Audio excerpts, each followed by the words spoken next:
Estamos en contacto con el doctor Nahuel Altieri, es analista político, abogado constitucionalista, en contacto con nosotros para saber su opinión y análisis de lo que dejó la jornada de ayer en el Senado. ¿Qué tal, doc? Bienvenido. Aquí Eleonora Richmuller lo saluda.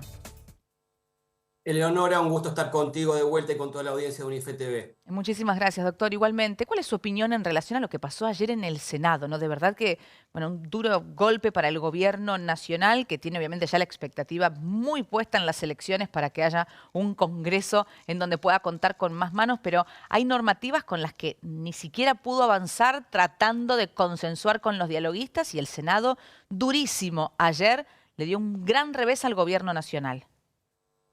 Bueno, lo primero que podemos mencionar es que están funcionando los resortes de la República, ¿no? Estos sistemas que están contenidos en nuestra Constitución Nacional, que es un sistema de contrapesos entre los tres poderes, aquí se da particularmente entre el Poder Ejecutivo, que es el gobierno, el presidente y sus ministerios, y el Poder Legislativo, donde están representados en dos cámaras, por un lado la gente en diputados y por otro las provincias en el Senado. Y el Senado le ha dicho, por lo menos con los representantes que tiene actualmente, que ciertas cuestiones de su programa de gobierno no son aceptables para la sociedad y específicamente para las provincias. Esto es, el gobierno tiene una mentalidad donde tiene que haber un Estado muy pequeño y por ahí los representantes del Senado tienen una mentalidad donde el Estado tiene que ser más grande. Hay algo en el medio, ¿no? Entre el Estado presente y el Estado ausente, que es el Estado regulador. Es decir, ciertos organismos del Estado son necesarios.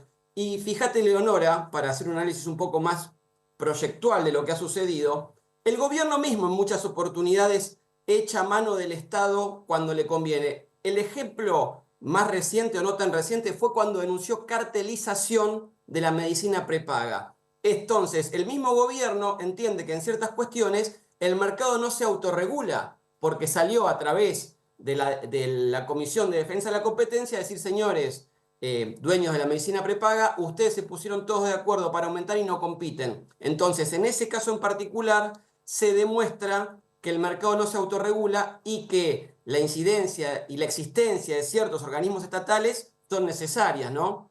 Sí, me quedaba reflexionando en esto que hablábamos, ¿no? De el Estado que regula. Una cosa es el Estado que interviene permanente en todo y otra es el Estado ausente, ¿no?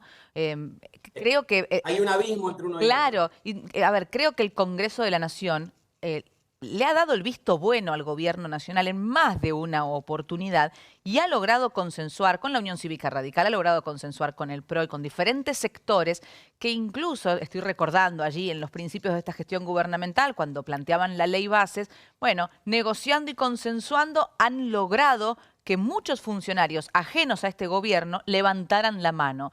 Y entiendo que si ahora no lo hacen, es porque entienden que, si bien, a ver, la intención de achicar el Estado y de este ajuste es algo que el gobierno venía anunciando y que desde diferentes sectores de la oposición han apoyado, tomo esto que dice Doc, porque de alguna manera les dicen, bueno, hasta acá, ¿no?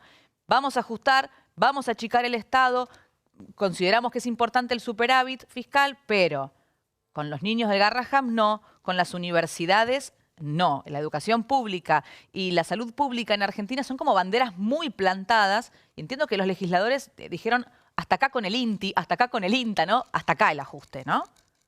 Efectivamente, está claro el mensaje que le manda el Congreso al gobierno, que es equilibrio fiscal, sí, responsabilidad fiscal, sí, pero hay límites. Has mencionado una de las fibras más sensibles para la sociedad argentina. Vos sabés que hubo una marcha multitudinaria por la defensa de las universidades. Yo soy docente en la Universidad de Buenos Aires. Estuve en esa marcha y recuerdo que ustedes me entrevistaron, inclusive.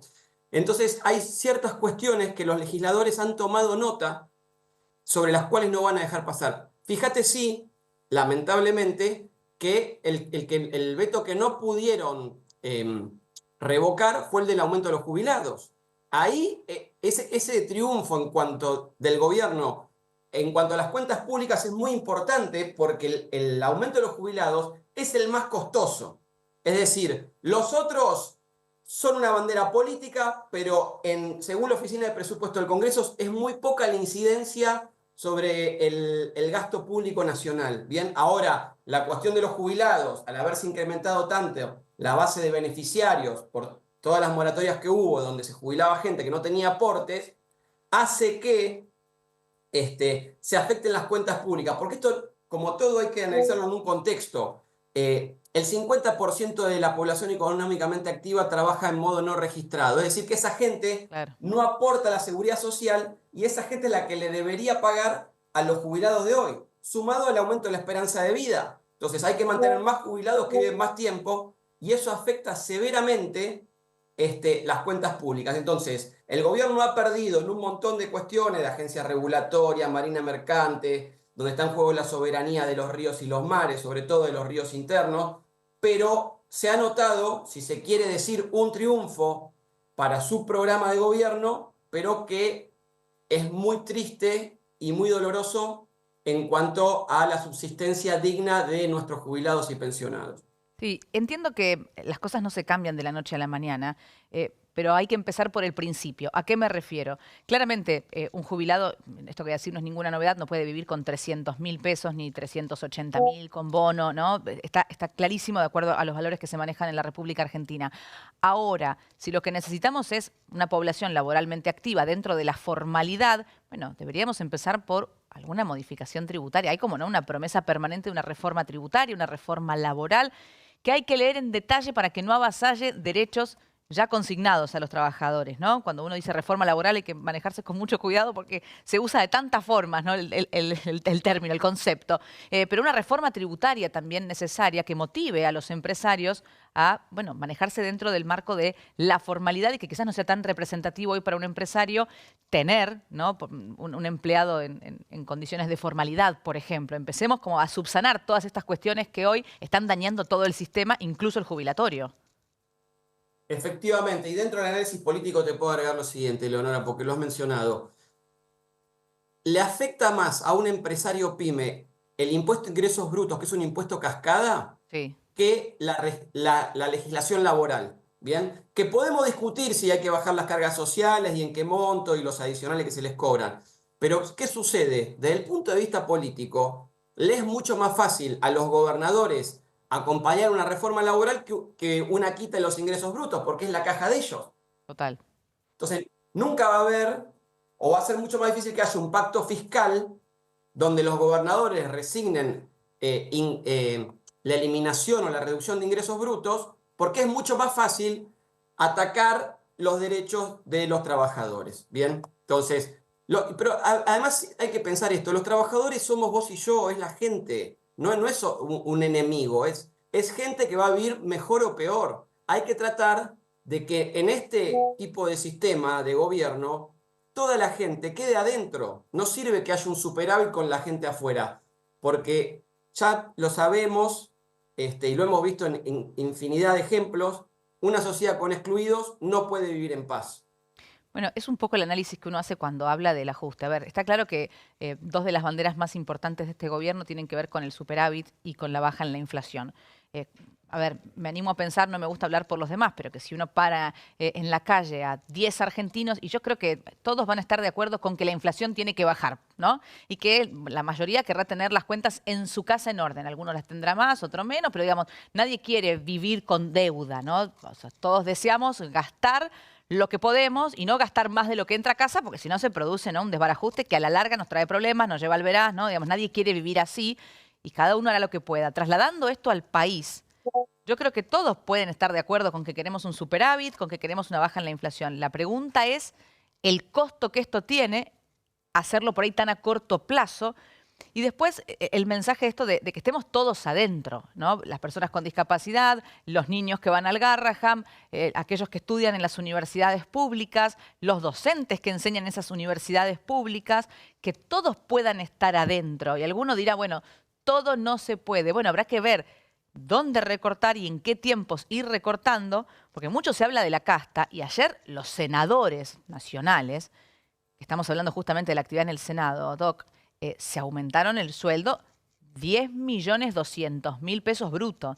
Entonces, un senador cobra 10.200.000 pesos y un jubilado 300.000. No sería la casta la que está pagando el ajuste, ¿no? Digamos, ahí es a donde a uno le hace un poco de ruido la situación, más allá de que el presidente criticó a los senadores, ¿no? Bueno, nos dimos cuenta que la casta eran los médicos, los Claro, universitarios y los jubilados. Igualmente, te digo algo, Leonora, el problema ni siquiera son los 10 millones que cobran los senadores, el problema es la no, cantidad de claro, asesores que tienen. Si total. nosotros limitamos a 2 asesores, suficiente. Lo que pasa es que se usan las unidades de cada senaduría o diputaduría, para decirlo en términos correctos, son una pyme. En un momento se lo acusó a Pino Solari, tenía como 32 asesores. Eso no puede ser, porque eso sale todo del bolsillo de la gente. Lo mismo la Biblioteca del Congreso, que tiene 5.000 empleados, tenía más empleados que la biblioteca más grande de China. Entonces, esas son las cuestiones que Y hay que Doc, me ha reducir. tocado entrevistar a senadores que llegan al estudio con 6 personas más. Vienen en 2 autos, ¿no? Con todos los asesores con los que vienen. Entonces, ahí hay una cuestión también para analizar. Uno entrevista y ve que llegan con 2 autos y dice, "¿Pero ¿por qué tanta gente? ¿Para qué tanta gente para una entrevista? Y estamos hablando de un senador, ¿no? Es un montón, de verdad. Bueno, una buena anécdota al respecto es, yo no comparto mucho su forma de pensar, pero respetaba mucho a Zamora, porque él se tomaba el tren ahí en Avenida el tren, el colectivo en Avenida Las Heras, se subía al colectivo al 93 donde yo viajaba, entonces digo, y era diputado de la Nación, Claro. Luis Zamora. Entonces, y en otros países del mundo, en Dinamarca, por ejemplo, los legisladores todos viajan en transporte público, que lo deberían hacer acá. Yo creo que por ley todos los miembros del Congreso deberían atenderse en hospital público y mandar a sus hijos a colegios públicos para saber lo que están haciendo. Sí, claro. Y Bien, lo además, mismo con los funcionarios de la ciudad y de la provincia. no estaría mal que cobren 10 millones o que tengan los asesores que tienen si el país estuviera en otras condiciones, ¿no? Si vos decís, bueno, tengo a todos los jubilados en excelentes condiciones, tengo la salud pública en un 10, tengo la educación pública en un 10. Bueno, ¿no? A ver, reconocemos ese trabajo de 24/7 de un legislador, pero la verdad es que no es el caso. Entonces, si nos achicamos, y achiquémonos todos en casa, ¿no, Doc? Me parece que pasa un poco por ahí. Bueno, efectivamente, sepamos también, porque nosotros hacemos análisis, ¿no? Que el gobierno recibió un desbarajuste tremendo. Total, claro Ahora, que sí. esto es, a una pierna lastimada, vos la cosés o la cortás. Porque si vamos a ir por amputar, cuando no es necesario, vamos a tener problemas como sociedad. Hay formas distintas de curar una extremidad enferma. Bien, la amputación no funciona. Acá, la otra cuestión que has mencionado, Garraham y universidades, básicamente lo que hizo el gobierno fue congelar o cuasi congelar presupuestos y salarios. Entonces, más que motosierra fue licuadora, porque licuaron por inflación. Y estas leyes que sacaron ahora, lo único que dicen es, hay que recomponer el presupuesto y los salarios, traer a valor presente los valores que tenían en noviembre de 2023. Se entiende por algún método indexatorio, como por ejemplo generalmente se utiliza índice de precios del consumidor del INDEC.